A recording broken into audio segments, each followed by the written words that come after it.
Hello students, welcome to my YouTube channel Abhishek classes. पिछली videos में हम मैट्रिक्स के बारे में पढ़ चुके हैं और हम उसके टाइप्स ऑफ मैट्रिक्स के बारे में पढ़ चुके हैं। एक्सरसाइज 3.1 तक हमने सॉल्यूशन सारे कर लिए। आज हम ऑपरेशंस और मैट्रिसेस पढ़ेंगे। तो पहला ऑपरेशन जो मैट्रिसेस के ऊपर है वो है एडिशन, सब्ट्रैक्शन। किसी भी मैट्रिक्स को एक स्केलर के साथ कैसे मल्टीप्लाई किया जाता है, दो या दो से ज्यादा मैट्रिक्स को कैसे मल्टीप्लाई किया जाता है, ये सारी चीजें आज के इस लेक्चर में हम सीखने वाले हैं। तो जो हमारा पहला ऑपरेशन है वो है एडिशन। तो देखो बच्चों, एडिशन कैसे किया जाता है। एडिशन, मान लीजिए आपके पास कोई भी एक मैट्रिक्स है और वो इस तरीके से दे रखी है ए बी सी डी, जिसके एलिमेंट्स है 4। आपको एक मैट्रिक्स इसके अंदर ये ऐड करनी है E F G N H. Clear? तो आप इसको बड़ी आसानी से कर सकते हैं। कैसे? कि करस्पॉन्डिंग एलिमेंट को करस्पॉन्डिंग एलिमेंट के साथ ही आपको ऐड करना है। तो आपको फर्स्ट जो रिजल्टेंट जो भी मैट्रिक्स आएगी उसका जो फर्स्ट एलिमेंट आपको क्या मिलेगा, ए प्लस ई। क्लियर है स्टूडेंट्स? इसी तरीके से ये जो बी एलिमेंट है और ये जो एफ एलिमेंट है ये ऐड हो जाएंगे क्योंकि ये करस्पॉन्डिंग एलिमेंट्स है, तो बी प्लस एफ। सिमिलरली ये सी किसके साथ ऐड हो जाएगा, जी के साथ, देन सी प्लस जी। ऐसी तरीके से ये डी किसके साथ ऐड हो जाएगा, एच के साथ, देन डी प्लस एच। तो ये मैट्रिक्स आपको रिजल्टेंट मिल जाएगी। क्लियर है बात? अच्छा, इसी तरीके से अगर मैं एक एग्जांपल आपसे पूछूं तो क्या आप उसको ऐड कर पा रहे हैं? चेक कीजिए, ए बी सी डी और इसके अंदर मैं आपसे कहूं कि केवल ई और एफ को ऐड करना है, तो क्या ऐड कर पाएंगे आप? इसको चेक करते हैं। देखो जरा रिजल्टेंट मैट्रिक्स में क्या मिलने वाला है हमको। ये वाला एलिमेंट करस्पॉन्डिंग एलिमेंट के साथ ऐड हो जाएगा, इसका मतलब ए प्लस ई, और ये वाला एलिमेंट इसके साथ ऐड हो जाने वाला है, इसका मतलब क्या मिलेगा, बी प्लस एफ। लेकिन सी एलिमेंट किसके साथ ऐड होगा? यहां तो कोई एलिमेंट है ही नहीं, तो सी किसके साथ ऐड होगा? किसी के साथ भी नहीं। सही है? इसका मतलब सी क्या कह रहा है? सी ये कह रहा है कि अगर मैं ऐड नहीं होऊंगा तो तुमको भी ऐड नहीं होने दूंगा। बात समझो कि अगर सी ऐड नहीं हो पा रहा है तो कोई सा भी एलिमेंट ऐड नहीं होगा, तो ये मैट्रिक्स जो भी आप बना रहे थे वो नहीं बनने वाली, और इसका आंसर क्या आएगा, नॉट पॉसिबल टू फाइंड। आप मैट्रिक्स को ऐड नहीं कर सकते हैं जब तक उसके सारे एलिमेंट्स ऐड ना हो रहे हो। इस बात को अगर मैं और क्लियर वे में कहूं या मैथमेटिक्स वे में कहूं तो आप ऐसा कह सकते हैं क्या कि इसका ऑर्डर 2/2 था और इसका ऑर्डर 1/2 था, तो इनका ऑर्डर सेम नहीं है। सेम नहीं है तो ये ऐड नहीं हो रही। इसी तरीके से आप इस एग्जांपल देखो, इसका ऑर्डर क्या है 2/2, इसका ऑर्डर क्या है 2/2, इनका ऑर्डर सेम था तो ये ऐड हो गई। क्लियर है बात? इसका मतलब एडिशन में हमें क्या कंडीशन मिली कि अगर ऑर्डर सेम है तो ही वो मैट्रिसेस क्या होंगी, ऐड हो सकती हैं। लेकिन अगर ऑर्डर सेम नहीं है तो मैट्रिसेस एडिशन पॉसिबल नहीं है। क्लियर है ये बात? अच्छा, एक बात और नोट कीजिएगा कि ये 2/2 ऑर्डर है, ये 2/2 ऑर्डर है, तो जो रिजल्टेंट मैट्रिक्स आने वाली है वो भी कैसे ऑर्डर की होगी, 2/2। तो यहां से दो बातें सीखने को मिली, क्या कि for addition order must be same. Clear है बात? दूसरी बात क्या सीखने को मिली, the order of resultant matrix, the order of resultant matrix is same as that of previous matrices. Clear है स्टूडेंट्स? इस बात को नोट कीजिए।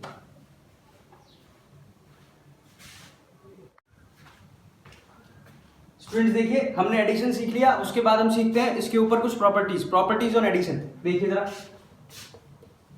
Properties on addition. First property is commutative law.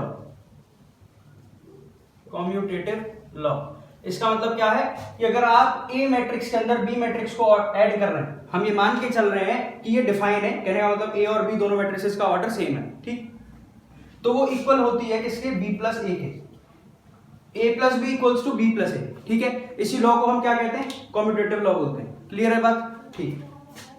दूसरी बात है एसोसिएटिव लॉ। एसोसिएटिव लॉ, अगर आप ए प्लस बी प्लस सी पहले इन दो मैट्रिसेस को ऐड करते हैं, उसके बाद फिर आप इस ए मैट्रिक्स को इसमें ऐड करेंगे तो ये इक्वल होगी ए प्लस बी प्लस सी के। कहने का मतलब पहले आप ए प्लस बी को ऐड करेंगे और फिर उसके अंदर सी को ऐड करेंगे। क्लियर है स्टूडेंट्स? ये सेकंड प्रॉपर्टी है एसोसिएटिव लॉ। तो एडिशन हमारा दोनों लॉज को फॉलो करता है, कॉम्यूटेटिव लॉ को भी और एसोसिएटिव लॉ को भी, ठीक। Third part, existence of identity element. अब ये आइडेंटिटी एलिमेंट क्या होता है, बात समझने की कोशिश कीजिए स्टूडेंट्स। अगर कोई भी मैट्रिक्स ए है और इसके अंदर मैं कोई भी ऐसी मैट्रिक्स बी को ऐड करूं ताकि वो वापस ए ही बन जाए। डेफिनेशन सुनिए क्या है कि एक कोई भी मैट्रिक्स ए जिसके अंदर मैंने कोई एक दूसरी मैट्रिक्स बी को ऐड किया और वो वापस क्या बनी ए, ऐसा कब हो सकता है? आप बता सकते हैं मेरे को? चेक करके देखो, b is equals to this A minus this A minus A will be 0। इसका मतलब ये जो बी मैट्रिक्स होगी वो कौन सी मैट्रिक्स होगी? वो ओ मैट्रिक्स होगी या नहीं? ओ मैट्रिक्स हमने पढ़ी थी, जीरो मैट्रिक्स, जिसको हम नल मैट्रिक्स के नाम से भी जानते थे। तो यहां पर b is equal to O matrix हो जाएगी, O is the zero matrix. Clear है बात? तो यहां पर आइडेंटिटी एलिमेंट क्या होगा? जीरो। जीरो मैट्रिक्स जो है वो आइडेंटिटी एलिमेंट का काम करेगी यहां। क्लियर है बात? एक फोर्थ प्रॉपर्टी और देखिए, मैं यहां लिख दे रहा हूं कि existence of inverse, existence of inverse. एक कोई भी मैट्रिक्स आपने ली ए, इसके अंदर आपने कोई भी एक मैट्रिक्स ऐड करी और वो क्या बन जाए? आइडेंटिटी मैट्रिक्स बन जाए, आइडेंटिटी एलिमेंट अगर बन जाए। डेफिनेशन ध्यान से सुनिए स्टूडेंट्स, इनवर्स के लिए।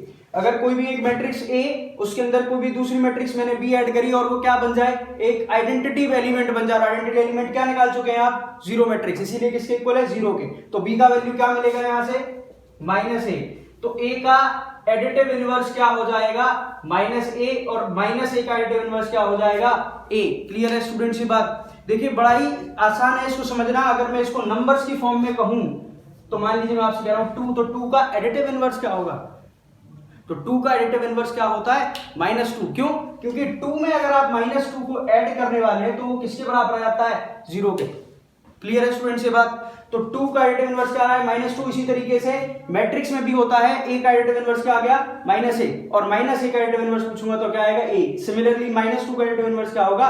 2। क्लियर है ये बात स्टूडेंट्स? अच्छा, नोट कीजिए इसको।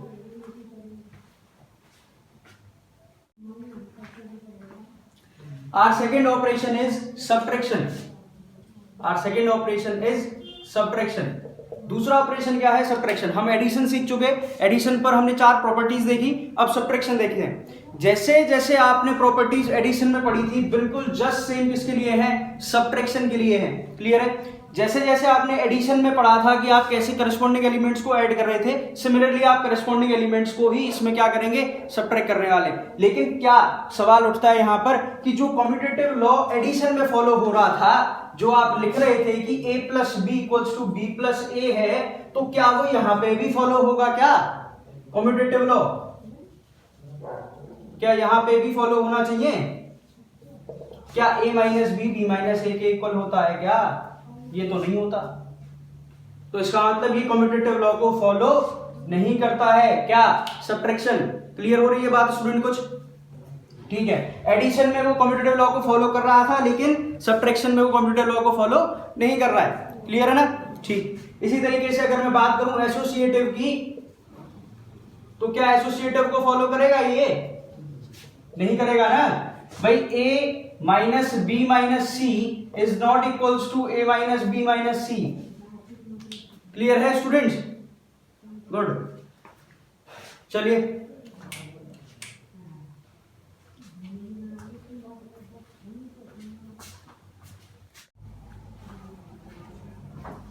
Third operation is multiplication of a matrix by any scalar. देखिए थर्ड ऑपरेशन क्या है अपने पास? Multiplication of a matrix by any scalar. किसी भी एक स्केलर नंबर से अगर आप किसी मैट्रिक्स को मल्टीप्लाई कर रहे हैं तो क्या होने वाला है? सही है। और कैसे मल्टीप्लाई हम उसको करेंगे?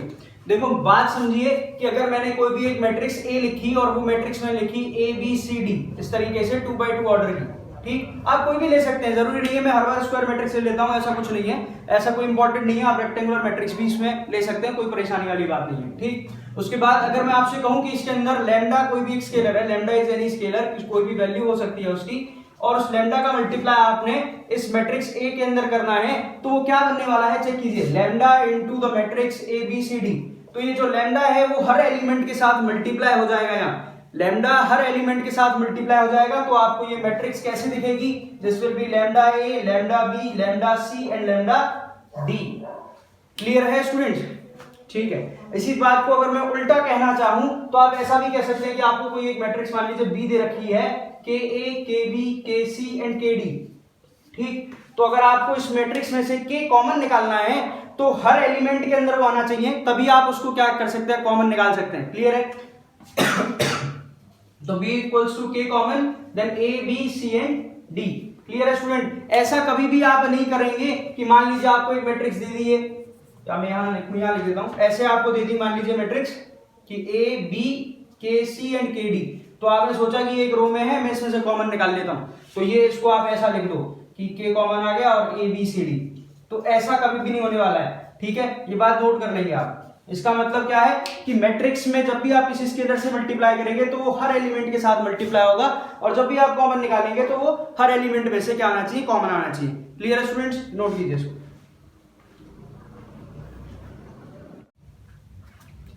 देखिए स्टूडेंट्स, अगला ऑपरेशन है अपना मल्टीप्लिकेशन। दो मैट्रिसेस को कैसे मल्टीप्लाई किया जाता है, ठीक है, मैट्रिक्स मल्टीप्लिकेशन। ये एक सवाल मैंने आपकी एनसीईआरटी बुक एक्सरसाइज से ले लिया है। ये एक मैट्रिक्स दे रखी है आपको, 3x3 की ऑर्डर है इसका, आप चेक कीजिए, 3 रोज है इसके अंदर और 3 ही क्या है, कॉलम्स हैं, और कुछ एलिमेंट्स इस फॉर्म में है, 2 3 4 3 4 5 एंड 4 5 6। ठीक, दूसरी जो मैट्रिक्स है वो भी 3x3 ऑर्डर की है, मैं यहां लिख देता हूं ऑर्डर इसका, ये 3x3 एंड ये भी 3x3। ठीक, दोनों मैट्रिक्स के आपको एलिमेंट्स दे रखे हैं। तो इन मैट्रिक्सेस को मल्टीप्लाई कैसे करते हैं ये सीखते हैं। तो ये बात आप हमेशा नोट करेंगे कि जो पहले लिखी हुई है मैट्रिक्स, जो पहले लिखी हुई है उसका नाम फर्स्ट रख दीजिए, और जो बाद में लिखी हुई है उसका नाम सेकंड रख दीजिए। क्लियर है बात? जो पहले है वो फर्स्ट, जो बाद में है वो सेकंड। ऑब्वियस सी बात है, पहले फर्स्ट, दूसरी वाली दूसरी सेकंड। ठीक है, उसके बाद आपको करना क्या है, जो फर्स्ट मैट्रिक्स है उसकी फर्स्ट रो को मल्टीप्लाई करना होता है, किसके साथ, सेकंड मैट्रिक्स के कॉलम के साथ। क्लियर है बच्चों? आप देखो क्या कर रहा हूं मैं, फर्स्ट मैट्रिक्स की रो को मल्टीप्लाई कर रहे हैं हम किसके साथ, सेकंड मैट्रिक्स के कॉलम के साथ। ठीक है, अब करस्पॉन्डिंग एलिमेंट के साथ मल्टीप्लाई कर रहे हैं, तो देखो क्या हो जाएगा, 2 into 1 is 2।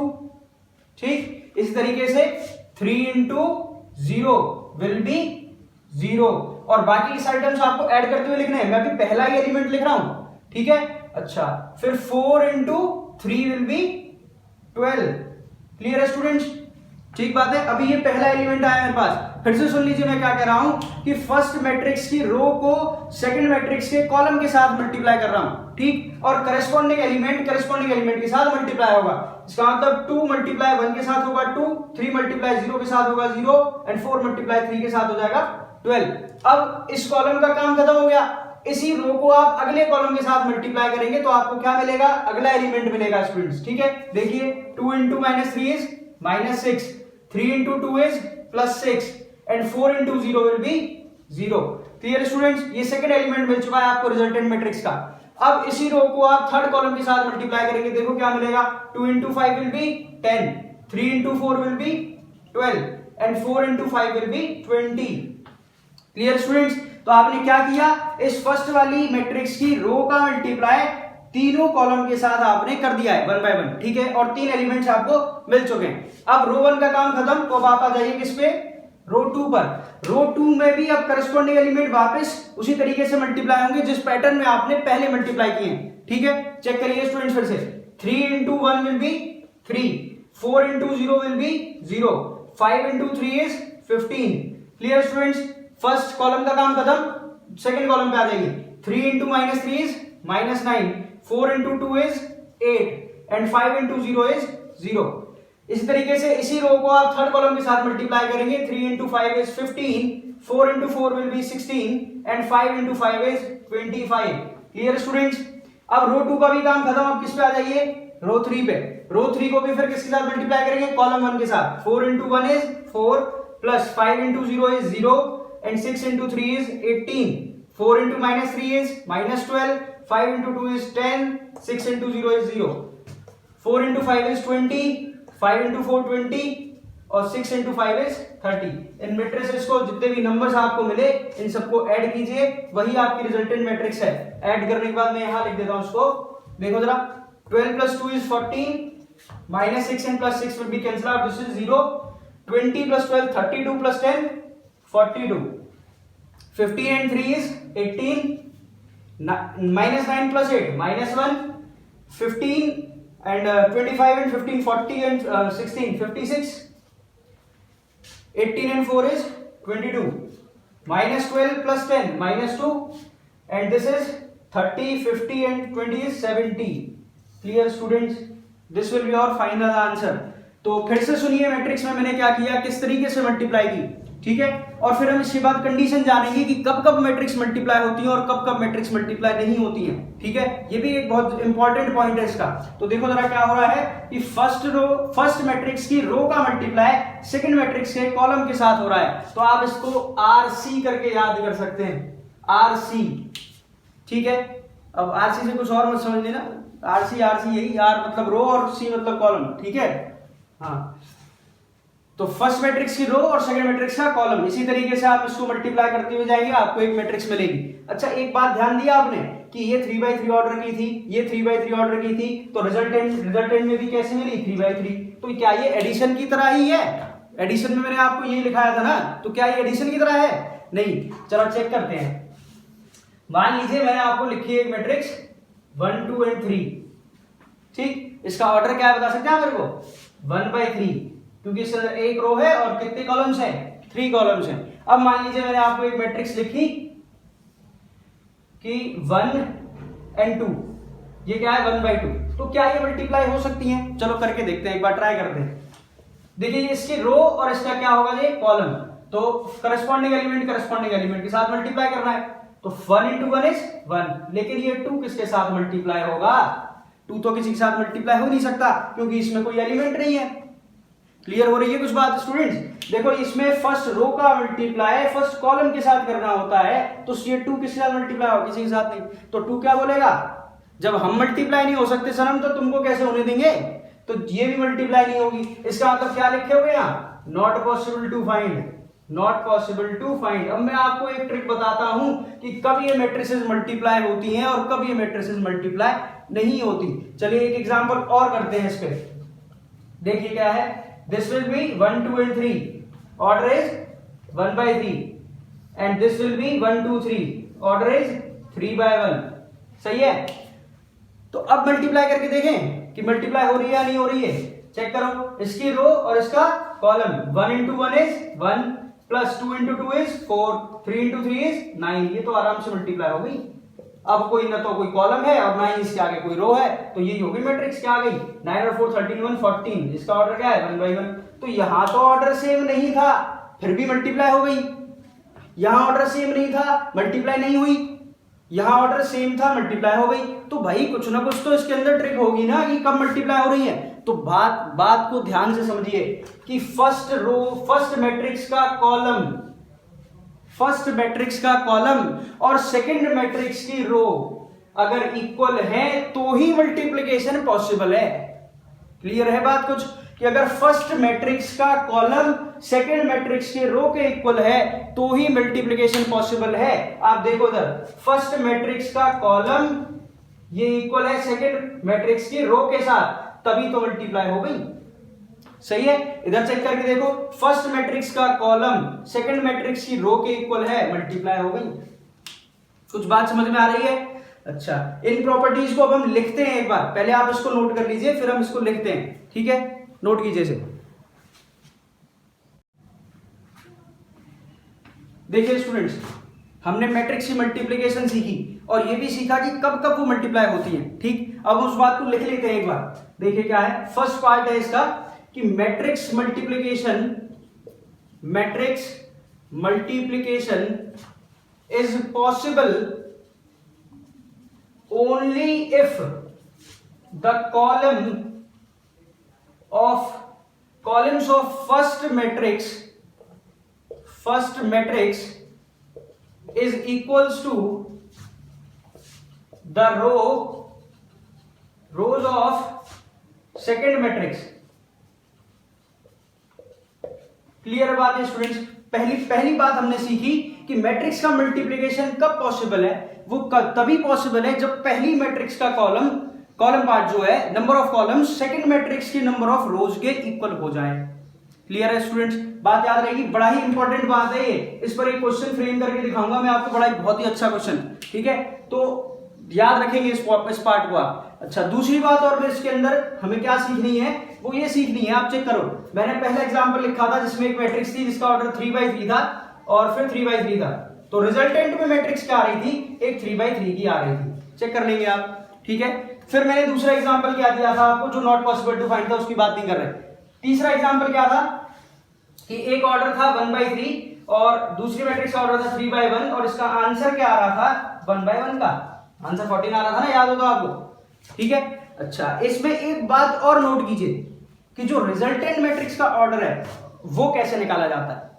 देखो इधर कि इसके अंदर ये बात तो क्लियर हो गई फर्स्ट पार्ट कि इसका कॉलम और इसकी रो इक्वल होनी चाहिए तो मैट्रिक्स मल्टीप्लाई हो जाती है। लेकिन जो मल्टीप्लाई होने के बाद रिजल्टेंट मैट्रिक्स आई उसका ऑर्डर क्या होता है, ये इसकी रो और इसका कॉलम, फर्स्ट मैट्रिक्स की रो सेकंड मैट्रिक्स का कॉलम, इसका ऑर्डर होता है। यहां देखो जरा, फर्स्ट मैट्रिक्स की रो सेकंड मैट्रिक्स का कॉलम, इसका ऑर्डर होता है रिजल्टेंट मैट्रिक्स का। तो दूसरा पॉइंट हमको क्या मिला, the order of resultant matrix, the order of resultant matrix is equals to the number of rows of first matrix, number of rows of first matrix by number of columns of second matrix। Clear है student? इस पर एक question frame करूंगा मैं, बड़ा ही अच्छा question है और बोर्ड में पूछा जा सकता है, बिल्कुल पूछा जा सकता है, इंपॉर्टेंट में बात लिख दे रहा हूं उसको, ठीक है स्टूडेंट्स। तो दोनों बातें आप नोट कीजिए। आज हमने क्या क्या सीखा इस लेक्चर में, हमने एडिशन सीखा, हमने multiplication of matrix by any scalar सीख लिया, एडिशन पर 4 प्रॉपर्टी सीखी, सब्ट्रैक्शन कैसे करते हैं वो भी सीख लिया, और मैट्रिक्स के ऊपर कब कब मैट्रिक्स मल्टीप्लिकेशन पॉसिबल है और रिजल्टेंट में क्या ऑर्डर उसका आता है। अब इसके ऊपर कुछ प्रॉपर्टीज देखते हैं स्टूडेंट्स, मल्टीप्लिकेशन के ऊपर, ठीक है। तब तक आप इसको नोट कीजिए। देखिए students, properties on multiplication, properties on multiplication. देखिए बच्चे जरा इसको, पहली प्रॉपर्टी है कॉम्यूटेटिव लॉ, कॉम्यूटेटिव लॉ जो आपने एडिशन में पढ़ा था, हल्का सा सिमिलर है, चेक करिए जरा। कॉम्यूटेटिव लॉ क्या है, यहां मल्टीप्लिकेशन है, वहां पर एडिशन था, तो दो मैट्रिक्सेस थी वहां पर जहां पर आप ऐड कर रहे थे a प्लस बी, सही है। तो यहां क्या करेंगे, मल्टीप्लाई, तो a इंटू बी, ये b इंटू a के इक्वल नहीं होता है स्टूडेंट, नोट कीजिएगा। आप कोई भी दो मैट्रिक्स लेके देखिएगा अपनी ही मनमर्जी से, a और b, ठीक, आप a और b अगर निकाल पा रहे हैं और b और a अगर निकाल पा रहे हैं तो दोनों इक्वल नहीं आएंगे कभी भी, ठीक है। ये नोट कीजिएगा कि a into B, B into A के इक्वल नहीं होता, तो मल्टीप्लिकेशन के अंदर ये कॉम्यूटेटिव लॉ को फॉलो नहीं करते हैं। लेकिन देखो एक विचित्र सी बात, एसोसिएटिव लॉ, ये एसोसिएटिव लॉ को फॉलो करता है। चेक करके देखो, a इंटू बी इंटू सी, पहले b और c को मल्टीप्लाई करना है, जो भी आएगी मैट्रिक्स उसका मल्टीप्लाई a के साथ करना है, वो इक्वल होती है किसके, a इंटू बी इंटू सी के। इसको भी आप वेरीफाई करेंगे किससे, एक एग्जांपल लीजिएगा कोई भी, a b इन c और दोनों साइड करके देखिएगा, पहले इधर b और c को मल्टीप्लाई करना है, फिर a को मल्टीप्लाई करना है, इस साइड पे पहले a और b को मल्टीप्लाई करना है, फिर c को करना है, तो ये इक्वल आते हैं स्टूडेंट्स, ये एसोसिएटिव लॉ को फॉलो करता है। थर्ड प्रॉपर्टी देखिए क्या है, existence of identity element, existence of identity element. देखिए आइडेंटिटी एलिमेंट क्या है कि अगर किसी भी मैट्रिक्स A में किसी दूसरी मैट्रिक्स B से मल्टीप्लाई करने पर वो ही मैट्रिक्स मिल जाए। भाई एडिशन में हमने इसकी डेफिनेशन पढ़ी थी, क्या थी कि एक मैट्रिक्स A जिसमें दूसरी मैट्रिक्स को ऐड करने पर वो ही मैट्रिक्स मिल जाए, क्योंकि वो एडिशन की प्रॉपर्टी थी, ये किसकी है, मल्टीप्लिकेशन की। तो एक मैट्रिक्स A जिसका मल्टीप्लाई करने पर दूसरी मैट्रिक्स में वो ही मैट्रिक्स आपको वापस मिल जाए, तो वो क्या हो जाती है, आइडेंटिटी की डेफिनेशन, सही है। तो ये जो B मैट्रिक्स है ये आइडेंटिटी कहलाएगी। एक बात समझ के चलना जरा भाइयों मेरे, इधर समझो कि अगर 2 नंबर है, अगर 2 नंबर है तो 2 में मैं किस नंबर से मल्टीप्लाई करूं कि वो 2 ही रहे, अरे 1 से करूं ना, 2 इंटू 1 तो 2 होता है, बात समझ में आ रही है महाराज, 2 इंटू 1 क्या होता है, 2 होता है, सही है। इसी तरीके से देखो यहां 1 जो है और मैट्रिक्स में 1 की तरह कौन काम करता है, कौन बिहेव करता है, अरे आइडेंटिटी मैट्रिक्स, मैंने टाइप्स ऑफ मैट्रिक्स में आपको आई पढ़ाई थी, आइडेंटिटी मैट्रिक्स। बात समझ आ रही है कुछ? तो यहाँ ये बी का वैल्यू क्या मिलेगा, B is equals to the identity matrix I. Clear है बच्चों बात? इसको मिटा देता हूं मैं। तो बी किसके इक्वल हो जाएगी, आई के। क्लियर है? तो यहां पर आइडेंटिटी एलिमेंट क्या होता है, यहां पर आइडेंटिटी एलिमेंट आई होती है। ठीक है, अच्छा last and the fourth property is existence of inverse. Existence of inverse, एक मैट्रिक्स ए, इसके अंदर एक दूसरी मैट्रिक्स बी के साथ मल्टीप्लाई करूं और वो क्या बन जाए, वो आइडेंटिटी एलिमेंट बन जाए। हमने एडिशन में पढ़ी थी ना अभी भी डेफिनेशन इसकी, कि एक मैट्रिक्स ए के अंदर एक दूसरी मैट्रिक्स बी को ऐड करूं और वो क्या बन जाती है, वो आइडेंटिटी एलिमेंट। क्योंकि वहां पे आइडेंटिटी क्या थी, 0, यहां पर आइडेंटिटी क्या है, आई। तो यहां क्या बननी चाहिए, आई। समझो जरा कि मान लीजिए 2 नंबर है, मैं आपसे कह रहा हूं 2 में ऐसे किस नंबर का मल्टीप्लाई करूं ताकि आइडेंटिटी, भाई नंबर्स में आइडेंटिटी क्या है, 1 बन जाए। तो किससे मल्टीप्लाई करोगे, हाफ से, ताकि 2 से 2 कट जाए और 1 आ जाए। सही है? अच्छा, तो इसका इसमें क्या मिलेगा आपको, b क्या मिल जाएगी, b is equals to I by A. सही है? अब एक बात बता दूं, देखो मैट्रिक्सेस में एडिशन पॉसिबल है, सब्ट्रैक्शन पॉसिबल है, मल्टीप्लिकेशन पॉसिबल है, लेकिन डिवीजन पॉसिबल नहीं है। लेकिन डिवीजन पॉसिबल नहीं है मैट्रिसेस में, ऑपरेशंस के अंदर डिवीजन नहीं है। ठीक है ये बात? तो आई को और ए को डिवाइड नहीं कर सकते हम, आई को और ए को डिवाइड कर नहीं सकते। तो इसको सिंपली आप बी को आई अपॉन ए न लिख करके इसको सीधा सीधा B is equal to A inverse लिख दिया जाए, ताकि ए इंटू ए इनवर्स आई आ जाएगा। और ये ए इनवर्स निकालना मैं आपको अगली वीडियोज में सिखा दूंगा। ठीक है स्टूडेंट्स, ये इनवर्स निकालना मैं आपको सिखा दूंगा। ठीक है, इसको निकालने के कई सारे मेथड्स हैं, हमारे 12th में ही 2 मेथड दे रखे हैं, और मैं आपको कई ट्रिक्स बता दूंगा छोटी छोटी इनवर्स निकालने की। ठीक है, तो अभी फिलहाल के लिए आप इधर मान के चलेंगे कि ये बी क्या है, A inverse. A into inverse क्या मिल जाएगा आपको, आइडेंटिटी एलिमेंट आई मिल जाएगी। तो स्टूडेंट्स ये थी अपनी सारी प्रॉपर्टीज और ऑपरेशंस मैट्रिसेस के ऊपर। आज के लेक्चर में हमने ये सारी चीजें सीख ली। अगले लेक्चर में हम एक्सरसाइज 3.2 करने वाले हैं, तो अपने कॉन्सेप्ट्स को मजबूत रखिए, सारी चीजों के नोट्स बनाइए, और जय हिंद। बाकी अगली वीडियो में मिलते हैं। तो अगर पसंद आए तो स्टूडेंट्स लाइक कीजिए, सब्सक्राइब कीजिए मेरे चैनल को, अभिषेक क्लासेस। ठीक है स्टूडेंट्स, बाय।